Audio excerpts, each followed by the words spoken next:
السلام علیکم ورحمۃ اللہ وبرکاتہ۔ شان سیدنا عمر فاروق رضی اللہ عنہ۔ حضرت عمر فاروق رضی اللہ تعالیٰ عنہ کی شان۔ حضرت عمر سوچتے بھی حق تھے اور بولتے بھی حق تھے۔ اللہ رب العزت ان کے دلوں پر حق بات جاری فرماتے تھے۔ حضرت اللہ کے نبی صلی اللہ علیہ وسلم فرمایا، میں نے ایک خواب دیکھا۔ صحیح بخاری کے اندر وہ روایت موجود ہے۔ عن ابی سعید الخدری رضی اللہ عنہ قال سمعت رسول اللہ صلی اللہ علیہ وسلم یقول بین انا نائم رأیت الناس عرض علی وعلیہم امس فمنها ما يبلغ الثدي ومنها ما يبلغ دون ذلك وعرض علی عمر وعليه قميص اجتره قالوا فما اولته یا رسول اللہ قال الدین۔ صحیح البخاری۔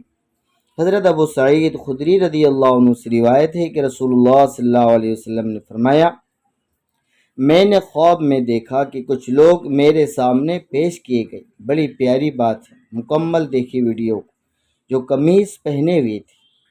ان میں سے بعض کی قمیص صرف سینے تک تھی اور بعض کے اس سے بھی چھوٹی، اور میرے سامنے عمر پیش کیے گئے تو وہ اتنی بڑی قمیص پہنے ہوئے تھے کہ چلتے ہوئے گھسیٹتی تھی۔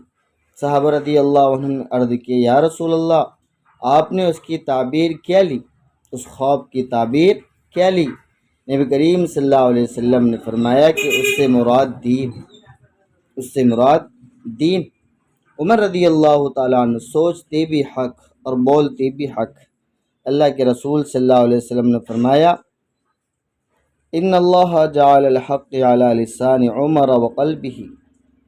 حضرت عبداللہ بن عمر رضی اللہ عنہ سے مروی ہے کہ اللہ کے رسول صلی اللہ علیہ وسلم نے فرمایا، اللہ تعالیٰ نے حق بات کا الہام عمر رضی اللہ عنہ کے دل پر اور اس کا اظہار عمر رضی اللہ تعالیٰ عنہ کی زبان پر فرمایا۔